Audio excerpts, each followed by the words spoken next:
Tonight, holiday shopping turnaround. All signs point to a record Thanksgiving weekend at the malls. Our Tony Guida is following the crowds. A hard lesson for those 3 American students caught up in the turmoil in Egypt. Cynthia Bowers talks with one of them. He's wanted for bank robberies across Southern California. But is he really the elderly man he appears to be? Bill Whitaker is on the case. And meet Judge Jimmy. He's a no-nonsense justice who believes the real answer lies in giving young offenders a second chance. This is the CBS Evening News with Russ Mitchell. And good evening. As the Thanksgiving weekend draws to a close, retailers are breathing a sigh of relief and adding up their sales. A record 226 million shoppers visited stores and websites this weekend, an industry survey says. That's up 14 million from last year. And they spent a record $52.4 billion. Tony Guida has been taking the pulse of the American shopper. Recession? What recession? Americans are shopping and spending this holiday weekend like their pants are on fire. Oh, the deals are great this weekend. You just got to have the patience to stand in line and weave through the crowds. And the luck to survive occasional mayhem. At a Walmart in Mesquite, Texas, Thanksgiving night, shoppers flipped out over DVD deals, ripping them out of cartons in a frenzied scrum. One woman was nearly trampled.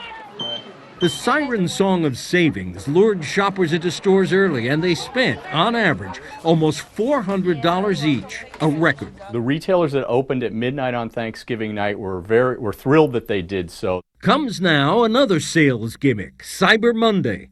Graham Jones, who manages a shopping website with 12,000 retailers, thinks it'll be even bigger than Black Friday. Absolutely. 5 to 7% is what I predict for Monday, up over the same Monday last year. Even bricks and mortar businesses figure to get their cut of the Cyber Monday dollar.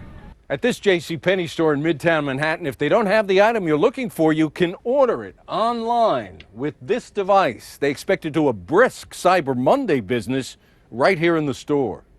So in the teeth of vast unemployment and millions of mortgages still underwater, why are Americans spending with apparent abandon?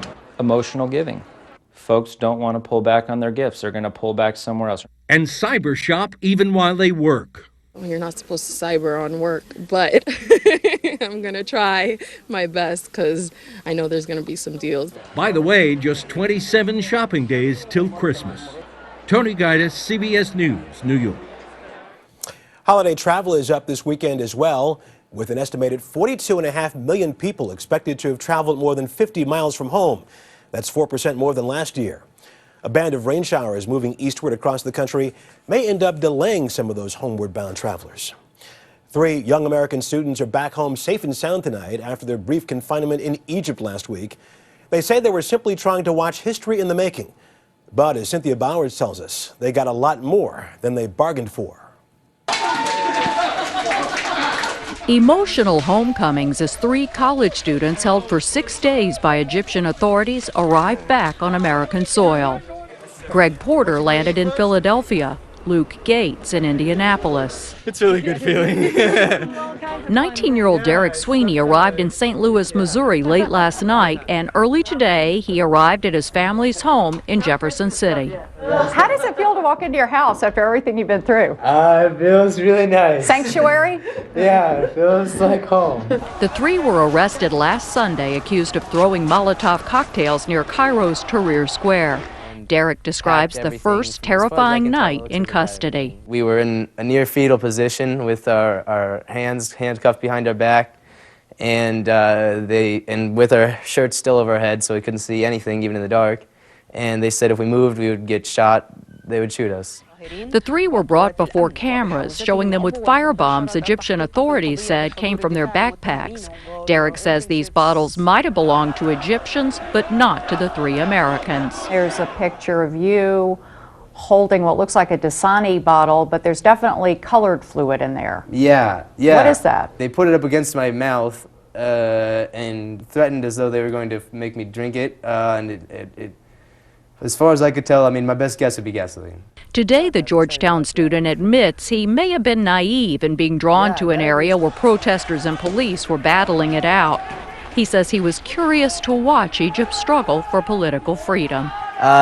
You do get passionate about it, and it's about a passion for democracy and liberty and values that I think Americans can stand for too. Derek doubts he'll be allowed back into Egypt anytime soon. For now, he's thankful to be home. Cynthia Bowers, CBS News, Jefferson City, Missouri. And back in Egypt, the curtain goes up tomorrow on the first election since the ouster of Hosni Mubarak earlier this year. Many Egyptians appear eager to take part, despite widespread doubts among the protesters in Cairo's Tahrir Square. Elizabeth Palmer has more. On the eve of Egypt's elections, in one of Cairo's oldest neighborhoods, Tahrir Square and the protesters feel a world away. Around the domino board, some do know who they're going to vote for tomorrow. Yes, I do, he says. And some are still on the fence. You only have about 12 hours left to decide. But there is consensus on the main thing. Everyone here is heading to the polls. So you believe this is going to be a good election? Inshallah. Inshallah. We must trust. If we don't trust, we will lose. With 6,000 parliamentary candidates and 50 million potential voters, it's going to be complicated. Only a third of Egypt's regions will vote tomorrow and Tuesday. The rest will get their turn over the next 8 weeks, with the final result expected in mid-January. The parliament's first job will be to oversee the writing of Egypt's brand new constitution. Many of the protesters in Tahrir Square are boycotting this election, saying Egypt's military government has to leave power first. But millions are expected to turn out and choose between secular liberals, remnants of ex-President Hosni Mubarak's regime, and the powerhouse in this race, the Muslim Brotherhood, an Islamic movement rebranded for the election as the Freedom and Justice Party, but which has been organizing the grassroots, especially the poor, for decades. We have our supporters, years before, so it's easy now to call them again. We are doing our best to bring your freedom to you, so please try to get down, try to vote. The Muslim Brotherhood has a reputation as an extremist Islamist party, but in fact in Egypt it's a modern, sophisticated political machine, and it's running candidates that range from mildly religious to fundamentalist and even a secular liberal here and there where it seems to make political sense. Russ? Elizabeth Palmer in Cairo. Thank you. NATO and the United States are both investigating the weekend airstrikes along the Afghan border that left 24 Pakistani soldiers dead. Thousands of Pakistanis converged outside the U.S. consulate in Karachi today as anti-U.S. protests spread. Charlie Daggett has the latest. In a small village in northern Pakistan today, they held a funeral for Najib Ullah, a young soldier mistakenly killed by NATO forces. It was the last chance for Asfan Yar to see his young son's face. We've given our children up for the security of this country, he says, not so that they're killed in their own land. The Pakistani government called the cross-border airstrike an unprovoked attack, shut down vital supply routes to U.S. troops in Afghanistan, and demanded the U.S. vacate a key air base. Today, Afghan officials said its forces called in the airstrike after taking fire from the direction of 2 Pakistani border posts. They've also expressed concern the attack may cause long-term damage to their relations with Pakistan. For now, most of Pakistan's fury is directed against the United States. Protesters shouted, "Down with America," demanding Pakistan end its uneasy alliance with the U.S. That's unlikely to happen. Pakistan depends on billions of dollars in military and civilian aid from the U.S., and the U.S. needs Pakistan's help in fighting the Taliban. But the deaths of 24 Pakistani soldiers has dealt a severe blow to a relationship already under strain. According to some, even moderate Pakistanis are now asking if it's worth keeping ties with the U.S. Charlie Daggett of CBS News, London. In a first-ever move against one of its members, the Arab League today slapped tough economic sanctions on Syria aiming to pressure President Assad into ending his crackdown on pro-democracy protesters. The UN estimates more than 3,500 have been killed since March. Syria denounced the sanctions as a betrayal of Arab solidarity. Just ahead, the 112th Congress. Could it be the most do-nothing Congress ever?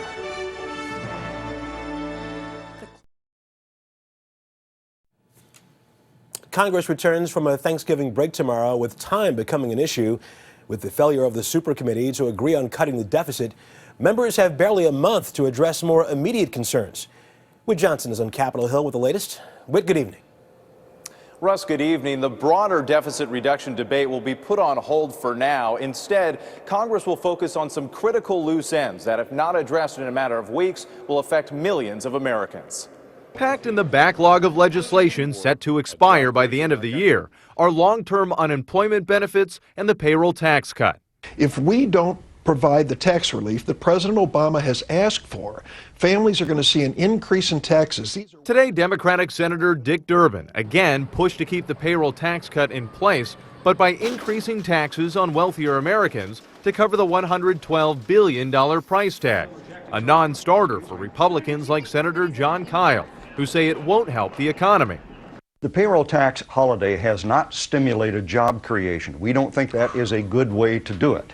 Republicans argue if you want to keep payroll taxes low, do it by cutting spending elsewhere. Same goes for extending long-term unemployment benefits, which without a deal will cut aid to nearly 2 million jobless in January alone. National Journal congressional correspondent Major Garrett. Legislating by crisis, that will be the defining characteristic of this very ineffective Congress in December. With an approval rating of just 9%, the 112th Congress may go down as the least productive in modern history. So far, it's passed only 44 public bills that were signed into law. Even the so-called do-nothing 80th Congress under President Harry Truman passed 906. Both sides know they're arguing past each other, and intentionally so, to make a bigger political point. Why? Well, because next year's an election year. Some Republicans say passing bills just for the sake of passing bills only means more spending. And as they attempt to win back the White House and the Senate in 2012, continued gridlock is expected. Russ? Whit Johnson on Capitol Hill. Thanks a lot. When we come back, the latest from the campaign trail. With just over 6 weeks to go before the New Hampshire primary, the state's largest newspaper, the Union Leader, today endorsed Newt Gingrich, who just last week finished second in a statewide poll that had Mitt Romney in the lead, 42% to 15%. And joining us now from Washington is CBS News political director John Dickerson. John, good evening. Good evening, Russ. Newt Gingrich is having a pretty good week. What does this endorsement mean to his campaign? Well, it's good news for conservatives, that he has support among conservatives. It doesn't mean a lot electorally. The Union Leader has backed the loser of the New Hampshire primary as much as the winner. But it does help Gingrich raise money, which he needs, and it helps him with conservatives who've been grumbling recently about his position on immigration. The Union Leader publisher argues that conservatives need to stop looking for the ideal candidate who's not out there and settle on the most conservative and effective of the bunch actually running. Well, it sounds like what you're saying is this endorsement is a good thing for Newt Gingrich, but as far as knocking Mitt Romney out of the lead, it's not necessarily going to do that, right? That's right. It nicks him a little in New Hampshire. The editorial says we would rather back someone with whom we may sometimes disagree than one who tells us what he thinks we want to hear. That sounds like a veiled shot at Romney. And we'll see if the paper keeps taking those shots. But Romney has a stronghold in New Hampshire. He's got strong roots in that state and a good organization. It'll take more than this endorsement to threaten his lead. But in a larger sense, if this solidifies Gingrich as the alternative to Romney, that could be bad because Romney benefits when the anti-Romney vote is split. John Dickerson in Washington, as always, thanks a lot. Thanks, Russ. Ahead, the bandit who may be lying about his age. That story is next.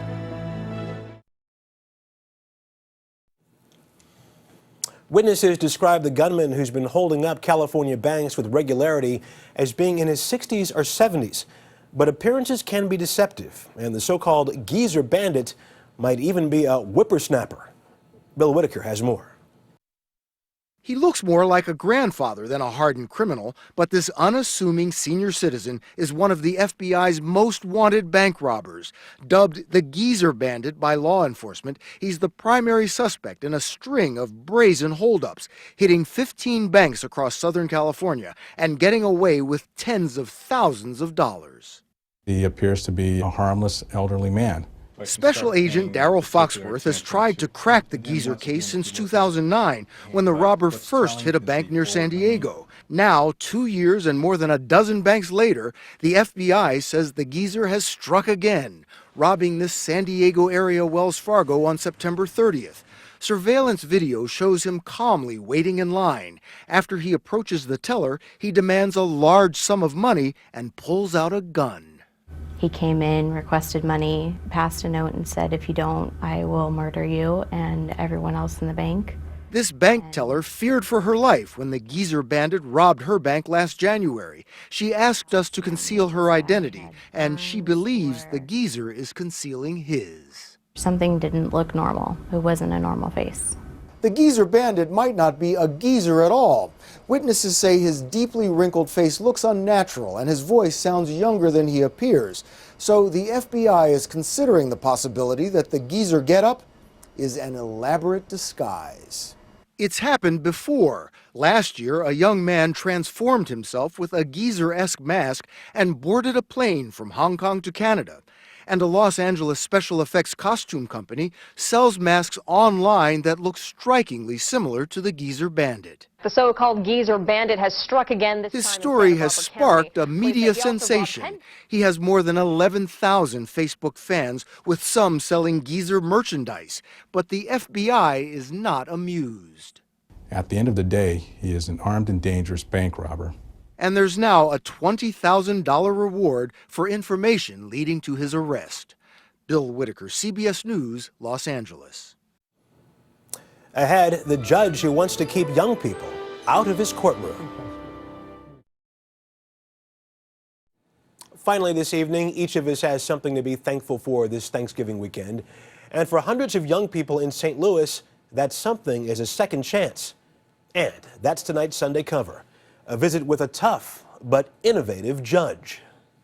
Good morning, everyone.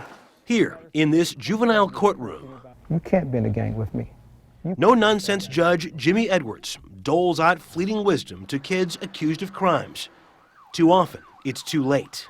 When I get ready to lock you up, nobody's going to be down here supporting you. What is the toughest part of your day? The toughest part of my day is when children come in and I know that they need help. I know that but for somebody else getting involved in their lives, that they have no opportunity of succeeding. So, to reduce the number of kids who wind up in jail, Judge Edwards created classrooms. 2 years ago, he opened the Innovative Concept Academy for the youngsters who have been expelled or appear destined for a life in crime. More than 700 students have enrolled.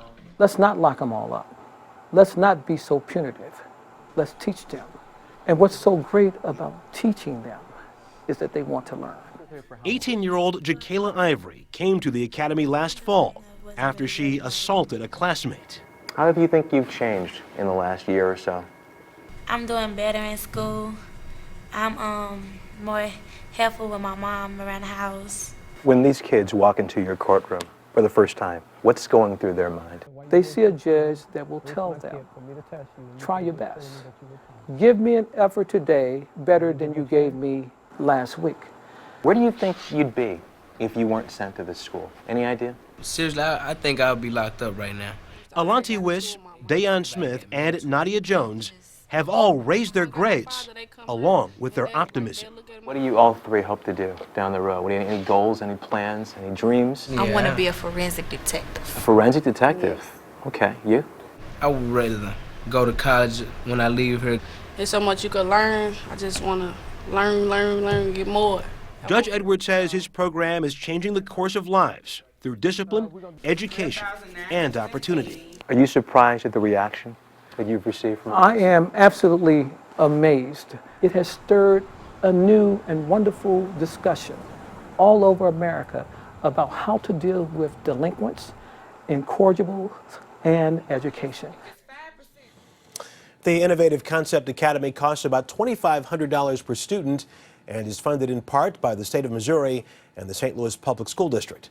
Other states are now considering similar programs. And that is the CBS Evening News. Later on CBS, 60 Minutes. Thanks for joining us this Sunday evening. I'm Russ Mitchell at the CBS Broadcast Center in New York. Scott Pelley will be here tomorrow. Good night.